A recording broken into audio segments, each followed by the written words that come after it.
Students, हम पढ़ रहे हैं बीए पार्ट फर्स्ट का paper first, principle of sociology, समाजशास्त्र के सिद्धांत। और इसमें हम समाजशास्त्र की कुछ मौलिक अवधारणाओं के बारे में पढ़ रहे हैं, जिसमें हम समाज, समुदाय, संस्था और समिति का अध्ययन कर चुके हैं।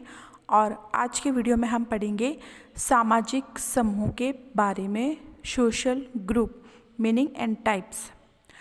समूह मनुष्य के जीवन में एक बहुत ही महत्वपूर्ण स्थान रखता है, बहुत महत्वपूर्ण वास्तविकता है।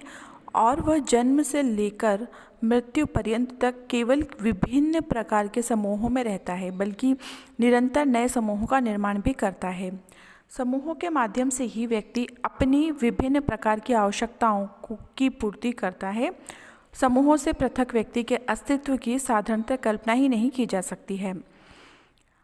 अलग अलग समूहों के माध्यम से ही व्यक्ति का समाजीकरण होता है और उसके व्यक्तित्व का विकास होता है।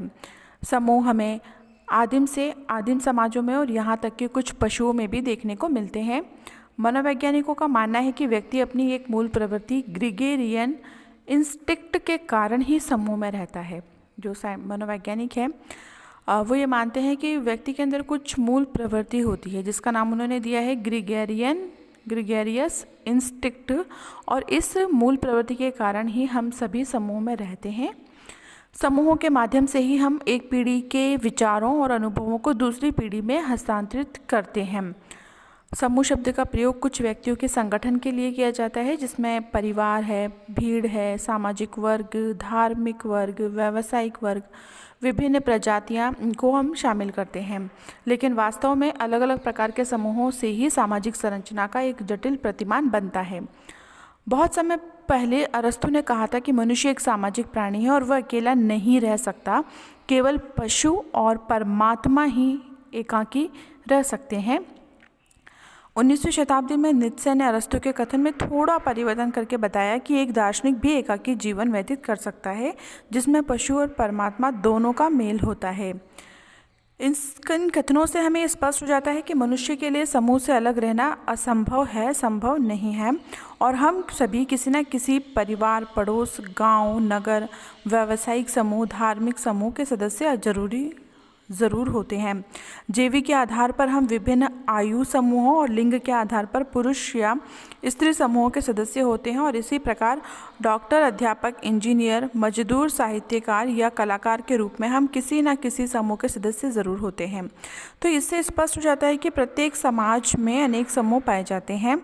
विकसित समाजों में समूहों की संख्या अविकसित समाजों की अपेक्षा अधिक होती है और सभ्यता के विकास के साथ साथ समाजों में समूहों की संख्या भी बढ़ती जाती है।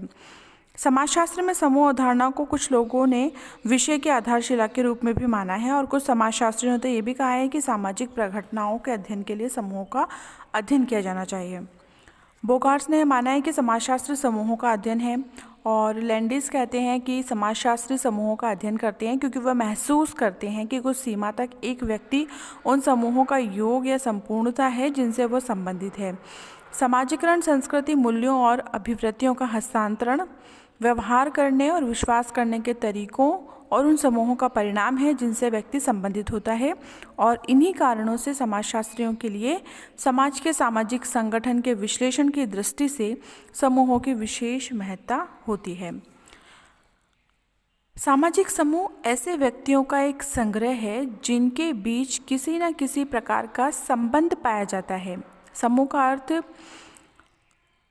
स्पष्ट करते हुए मैकाइवर और पेज ने कहा है कि समूह से हमारा तात्पर्य व्यक्तियों के किसी भी ऐसे संग्रह से है जो एक दूसरे के साथ सामाजिक संबंध स्थापित करते हैं। तो यहाँ पर मैकाइवर और पेज ने अपनी परिभाषा में व्यक्तियों के संग्रह के साथ साथ इन सभी व्यक्तियों में एक दूसरे के प्रति सामाजिक संबंध की अनिवार्यता पर भी बल दिया है। ऑगबर्न और निमकॉफ ने कहा है कि जब कभी दो या दो से अधिक व्यक्ति एक साथ मिलते हैं और एक दूसरे पर प्रभाव डालते हैं तो वे एक समूह का निर्माण करते हैं।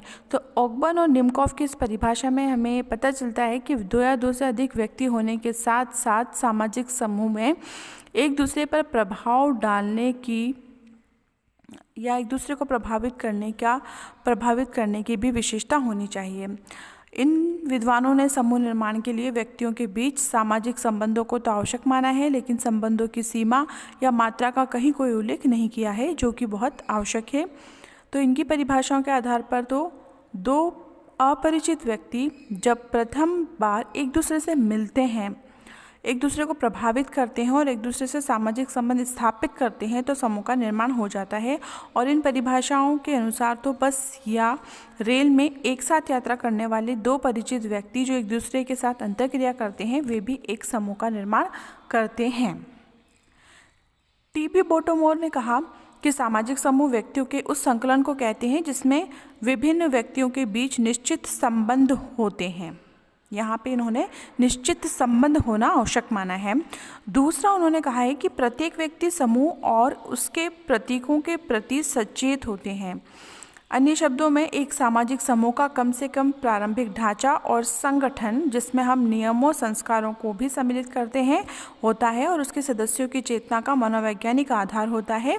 इस प्रकार एक परिवार, गांव, राष्ट्र, मजदूर संगठन या राजनीतिक दल एक सामाजिक समूह है। मर्टे ने कहा है कि समूह के लिए कुछ महत्वपूर्ण बातें होना ज़रूरी है, जैसे कि दो या दो से अधिक व्यक्तियों का होना और दूसरा इनमें सामाजिक संबंधों का पाया जाना। ये संबंध व्यक्तियों में बार बार अंतःक्रिया से ही बनते हैं। व्यक्ति के किसी समूह का सदस्य माना जाने के लिए यह जरूरी है कि वो स्वयं अपने को किसी समूह विशेष का सदस्य समझे और उसके प्रति वो हम की भावना भी रखे। साथ ही ये भी ज़रूरी है कि समूह के सभी सदस्य या अन्य सदस्य दूसरे समूह भी उसे उस समूह विशेष का सदस्य समझे। एक परिभाषा विलियम्स के द्वारा दी गई है और विलियम्स ने अपनी परिभाषा में कहा कि एक सामाजिक समूह व्यक्तियों के उस निश्चित संग्रह को कहते हैं जो परस्पर संबंधित क्रियाएं करते हैं और जो इस अंतःक्रिया की इकाई के रूप में ही स्वयं या दूसरे के द्वारा मान्य होते हैं। सैंडरसन ने कहा कि समूह दो या दो से अधिक उन व्यक्तियों का संग्रह है जिनके मध्य मनोवैज्ञानिक अंतःक्रिया का निश्चित प्रतिमान पाया जाता है और वे अपने एक विशिष्ट सामाजिक व्यवहार के कारण अपने सदस्यों और सामान्य रूप से दूसरे के द्वारा ही एक वास्तविक वस्तु माने जाते हैं। बोगार्ट्स ने कहा है कि एक सामाजिक समूह दो या दो से अधिक व्यक्तियों की एक ऐसी संस्था को कहते हैं जिनका ध्यान कुछ सामान्य उद्देश्यों पर हो और जो एक दूसरे को प्रेरणा दे, जिनमें भक्ति हो और जो सामान्य क्रियाओं में सम्मिलित हो। मेरिल और एल्ड्रिस कहते हैं कि सामाजिक समूह दो या दो से अधिक व्यक्तियों का एक ऐसा समूह है जिसमें एक लंबी अवधि से संचार होता है और जो एक सामान्य प्रकार या प्रयोजन के अनुसार कार्य करते हैं। हार्ट और रेस ने कहा कि समूह अंतःक्रिया में संलग्न व्यक्तियों का एक संगठित संग्रह है। स्मॉल के अनुसार समूह का अर्थ व्यक्तियों की किसी भी लघु या वृहत इकाई से है जिनके मध्य इस प्रकार के संबंध हो कि उन्हें एक संबंधित इकाई के रूप में देखा जाने लगे। एडवर्ड सापिर ने बताया है कि समूह का निर्माण केवल इस तथ्य पर आधारित है कि कोई ना कोई विशेष स्वार्थ उस समूह के सदस्यों को एक सूत्र में बांधे रखता है। तो यहाँ स्टूडेंट्स इन सभी परिभाषाओं से निष्कर्ष निकलता है कि जब दो या दो से अधिक व्यक्ति पारस्परिक रूप से एक दूसरे को प्रभावित करते हैं और किन्हीं सामान्य हितों के लिए एक दूसरे के साथ अर्थपूर्ण अंतःक्रियाओं के द्वारा संबंध स्थापित करते हैं तो एक समूह का निर्माण होता है।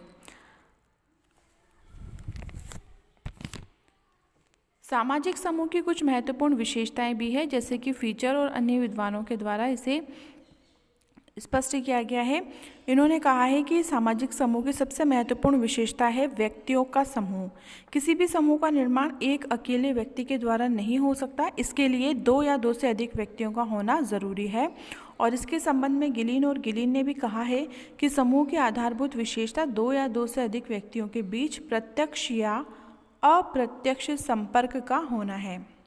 तो सबसे पहली आवश्यकता या विशेषता है व्यक्तियों का समूह होना। दूसरी विशेषता है कार्य विभाजन। प्रत्येक समूह का निर्माण किसी न किसी उद्देश्य के कारण ही होता है और इस उद्देश्य की प्राप्ति के लिए समूह के सदस्यों में कार्य विभाजन कर दिया जाता है। तीसरी विशेषता है सामान्य रुचि। किसी भी समूह की स्थापना उन्हीं व्यक्तियों के द्वारा होती है जिनकी रुचि और हित सामान्य होते हैं। विरोधी हितों वाले व्यक्ति समूह का निर्माण नहीं कर सकते हैं। समूह के रूप में कोई समूह के रूप में उसी समय तक कायम रह सकता है जब तक उसके सदस्यों में एकता की भावना पाई जाती है। अगर समूह के सदस्यों में एकता की भावना नहीं होगी तो इसके अभाव में समूह टूट सकता है और उसमें विघटन हो सकता है। इसलिए सदस्यों में एकता और हम की भावना होना ज़रूरी है। समूह की सदस्यता ऐच्छिक होती है। व्यक्ति सभी समूहों का सदस्य नहीं बनते, बल्कि उन्हें समूहों की सदस्यता ग्रहण करते हैं जिनमें उनके हितों, आवश्यकताओं और रुचियों की पूर्ति होती हो। समूह में सभी व्यक्ति समान पदों पर नहीं होते, बल्कि वे अलग अलग परिस्थिति और भूमिका निभाते हैं। इसलिए समूहों में पदों का उतार चढ़ाव पाया जाता है और पदों के उच्चता और निम्नता के इस क्रम को ही संस्तरण कहते हैं। इसलिए हम कह सकते हैं कि समूहों में स्तरीकरण या संस्तरण पाया जाता है। सामाजिक समूह में सामूहिक आदर्श और प्रतिमान भी पाए जाते हैं। कोई भी समूह हो, प्रत्येक समूह में सामूहिक आदर्श और प्रतिमान तो पाए जाते ही हैं, जो सदस्यों के पारस्परिक व्यवहारों को निश्चित करते हैं और उन्हें एक स्वरूप प्रदान करते हैं। प्रत्येक सदस्य से यह अपेक्षा की जाती है कि वह समूह के आदर्शों और प्रतिमानों जैसे प्रथाओं, कानूनों, लोकाचारों, जन रीतियों आदि का पालन करे। समूह में थोड़ी बहुत मात्रा में स्थायित्व भी पाया जाता है। यद्यपि कुछ समूह अपने उद्देश्यों की पूर्ति के बाद ही समाप्त हो जाते हैं, फिर भी वे इतने अस्थिर नहीं होते कि आज बने और कल समाप्त हो जाए या समाप्त हो गए हैं। इसलिए इनमें कुछ मात्रा में स्थायित्व तो पाया ही जाता है। किसी भी समूह की स्थापना तभी संभव है जब उसके सदस्यों में समूह के उद्देश्यों, कार्य प्रणाली, स्वार्थ पूर्ति, नियमों आदि को लेकर आपस में समझौता हो। प्रत्येक समूह की एक संरचना या ढांचा होता है। यह उसके नियम, कार्य प्रणाली, अधिकार, कर्तव्य, पद और भूमिकाएं आदि तय होते हैं और सदस्य उन्हीं के अनुसार आचरण करते हैं। समूह में केवल व्यक्तियों का होना ही पर्याप्त नहीं होता, बल्कि उनके बीच सामाजिक संबंध का होना भी ज़रूरी होता है, अनिवार्य होता है। मैकाइवर और पेज ने पारस्परिकता और जागरूकता को समूह के आवश्यक तत्व के रूप में स्वीकार किया है। एक समूह के सदस्यों में परस्पर सहानुभूति और सहयोग की भावना पाई जाती है। एक समूह के सदस्य अपने विचारों का ही आदान प्रदान नहीं करते, बल्कि एक दूसरे के कष्ट में सहयोग और सहायता भी करते हैं।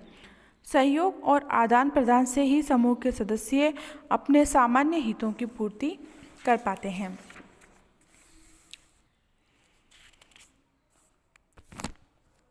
समूहों का वर्गीकरण, इसके कुछ महत्वपूर्ण आधार और प्रकार भी हैं, जिसके बारे में हम यहाँ पे पढ़ेंगे।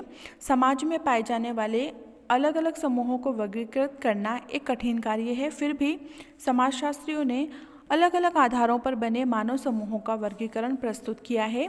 वर्गीकरण के आधार के रूप में सदस्यों की संख्या, स्थायित्व, हम की भावना, आकांक्षा, प्रकार्य और सामाजिक संबंधों की गहनता को विशेष महत्व दिया गया है। सदस्यों की संख्या के आधार पर भी समूहों का वर्गीकरण कुछ विद्वानों के द्वारा किया गया है। समूह छोटे भी हो सकते हैं और समूह बड़े भी हो सकते हैं। एक समूह में सामाजिक संबंध किस प्रकार के होंगे, ये सदस्यों की संख्या के आधार पर ही निर्भर करता है। जॉर्ज सीमेल, जॉनसन और हॉमन्स ने छोटे समूहों को समाज के आधार के रूप में महत्वपूर्ण माना है। छोटे समूहों के माध्यम से ही समाज में व्यक्तियों के संबंध में विश्वसनीय जानकारी मिलती है। हॉमन्स ने स्वयं 5 छोटे समूहों का अध्ययन किया। इन्होंने बताया कि मनुष्य की समाज में ऐतिहासिक निरंतरता केवल छोटे समूहों के रूप में है। व्यापार, गिल्ड्स, धर्म, वर्ग, राष्ट्र, साम्राज्य, संस्कृतियाँ, सभ्यताएं सभी विघटित की गईं, तोड़ी गईं, उन्हें नष्ट किया गया, लेकिन प्रत्येक सामाजिक विघटन के मध्य भी छोटे समूह अपने अस्तित्व को बनाए रख सकें। सदस्यों की संख्या के आधार पर मैकाइवर और पेज ने राष्ट्र और प्रांत जैसे बड़े समूहों का उल्लेख किया है और इन विद्वानों ने समान हितों के आधार पर बड़े समूहों के अस्तित्व को स्वीकार किया है। मर्टर ने अंतःक्रिया की कमी के कारण राष्ट्र को समूह के रूप में स्वीकार नहीं किया है। फिर भी इतना तो निश्चित है कि एक राष्ट्र के सदस्यों में हम की भावना पाई जाती है और साधारणतः लोग राष्ट्रीय हितों के प्रति जागरूक रहते हैं। औपचारिक और अनौपचारिक समूह। समूह का एक वर्गीकरण औपचारिक और अनौपचारिक के रूप में किया गया है। औपचारिक समूहों की स्थापना कुछ निश्चित नियमों के आधार पर की जाती है।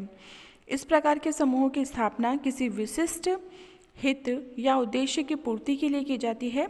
औपचारिक समूहों में सदस्यों के पारस्परिक संबंधों में घनिष्ठता और आत्मीयता का अभाव पाया जाता है और विधानों एवं नियमों के द्वारा उन पर नियंत्रण रखा जाता है। नियमों का उल्लंघन करने वाले को समूह से बहिष्कृत भी कर दिया जाता है या फिर उसे कई बार तो दंड भी दिया जाता है। राजनीतिक दल, श्रम संगठन, विद्यार्थी परिषद, कॉलेज, स्कूल, राष्ट्र औपचारिक समूह के उदाहरण हैं। औपचारिक समूह के सदस्यों की संख्या हजारों तक हो सकती है, इसीलिए इनका आकार बड़ा होता है और इसमें व्यक्ति के स्थान पर उसके कार्य का भी बहुत महत्व होता है। औपचारिक समूह आधुनिक, जटिल और औद्योगिक समाजों में अधिक पाए जाते हैं।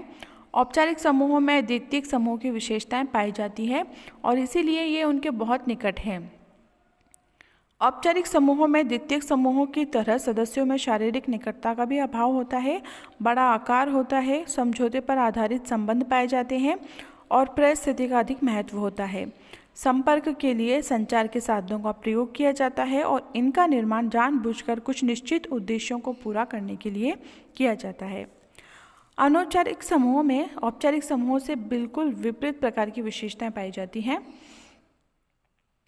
ये प्राथमिक समूहों के बहुत निकट होते हैं, इनका आकार छोटा होता है, सदस्यों की कम संख्या होती है और उनमें आत्मीयता, घनिष्ठता, शारीरिक समीपता और संबंधों में स्थिरता के साथ साथ निरंतरता भी पाई जाती है।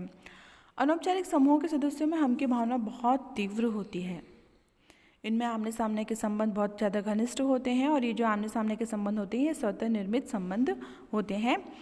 सबसे पहले मानव ने अनौपचारिक समूहों का ही निर्माण किया था, क्योंकि अनौपचारिक समूह में परिवार, पड़ोस, मित्र मंडली या गपशप समूह, नातेदारी समूह आते हैं और इस प्रकार के समूह बहुत ही सरल, ग्रामीण और आदिम समाजों में पाए जाते हैं। औपचारिक और अनौपचारिक समूहों के भेद को हम प्राथमिक और द्वितीयक समूहों में पाए जाने वाले भेद के आधार पर भी दर्शा सकते हैं। स्थायित्व के आधार पर समूहों को दो भागों में बांटा गया है, एक स्थायी समूह और दूसरा है अस्थायी समूह। कुछ समूह सार्वभौमिक प्रकृति के होते हैं, जैसे कि परिवार है, नातेदारी समूह है, शिक्षण संस्थाएं हैं जिनकी हर समय आवश्यकता बनी रहती है और ये समूह स्थिर समूहों की श्रेणी में या स्थायी समूहों की श्रेणी में आते हैं। इसकी बिल्कुल विपरीत कुछ समूह ऐसे होते हैं जो अस्थिर या अस्थायी समूह होते हैं, जैसे कि भीड़ है, श्रोता समूह है जो बहुत ही कम समय के लिए समूह के रूप में बने रहते हैं और कुछ समूह किसी विशिष्ट उद्देश्यों को लेकर बनाए जाते हैं और उद्देश्यों को पूरा होते ही वह स्वतः समाप्त हो जाते हैं। तो ऐसे समूहों को हम अस्थायी या अस्थिर समूह कहते हैं। बोटोमोर ने स्थिर और अस्थिर समूहों के बीच समूह के एक विशेष प्रकार अर्ध समूह या आभासी समूह का भी वर्णन किया है। इसके बाद आता है हम की भावना के आधार पर बने समूह। तो हम की भावना के आधार पर दो प्रकार के समूह होते हैं, एक है अंतः समूह और दूसरा है बाह्य समूह। और ये अंतः समूह और बाह्य समूह की जो अवधारणा है वो समनर के द्वारा दी गई है और समनर ने दो प्रकार के समूह बताए थे, अंतः समूह इन ग्रुप, बाह्य समूह आउट ग्रुप। अंतः समूह को हम समूह और बाह्य समूह को वे समूह के नाम से भी जाना जाता है। एक अंतः समूह के सदस्यों में आपस में हम की भावना पाई जाती है और इसी भावना के कारण अंतः समूह के सदस्यों में एकता दिखाई पड़ती है। एक अंतः समूह के सदस्य अपने समूह को सर्वश्रेष्ठ और अन्य समूहों को हीन मानते हैं। एक अंतः समूह के सदस्य व्यवहार के सामान्य नियमों का पालन करते हैं और इन्हीं नियमों के द्वारा वे एक दूसरे से बंधे रहते हैं। जब हम बाहरी समूह पर विचार करते हैं तो पाते हैं कि इस समूह में भी वे सभी विशेषताएं पाई जाती है जो एक अंतः समूह में होती है और इसीलिए अंतः समूह और बाह्य समूह एक दूसरे के बिल्कुल विपरीत विशेषताओं वाले समूह न होकर केवल हम और वे की भावना पर आधारित होते हैं। अंतः समूह और बाह्य समूह का कोई निश्चित विशिष्ट आकार नहीं होता है। एक अंतः समूह परिवार जितना छोटा और विश्व जितना विस्तृत भी हो सकता है। एक अंतः समूह में वे सब लोग आ जाते हैं जिन्हें हम सर्वनाम के अंतर्गत सम्मिलित करते हैं, अर्थात जिन्हें हम अपना समझते हैं। हमारा परिवार कक्षा, कॉलेज, देश हमारे लिए अंतर समूह है। जिन समूहों को हम अपना नहीं समझते वे बाह्य समूह के अंतर्गत आते हैं। अंतर समूह के सदस्य एक दूसरे से सहयोगी और मैत्रीपूर्ण व्यवहार करते हैं, लेकिन बाहरी समूह के सदस्यों के प्रति घृणा, द्वेष, प्रतिद्वंदिता, भय और संदेह तक की भावना पाई जाती है। विभिन्न राजनीतिक दलों, श्रमिक संघों और राष्ट्रों में कई बार एक दूसरे के प्रति इस प्रकार की भावना दिखाई पड़ती है। ऑकबर्न और निमकोफ ने कहा है कि हम में अपने अंतर समूह के सदस्यों के लिए सहानुभूति और सहकारिता की भावना पाई जाती है, लेकिन इसके विपरीत बाहरी समूह के प्रति विरोधी भावना पाई जाती है और उनके प्रति हमारे अंदर भय, संदेश, घृणा इसके भाव होते हैं।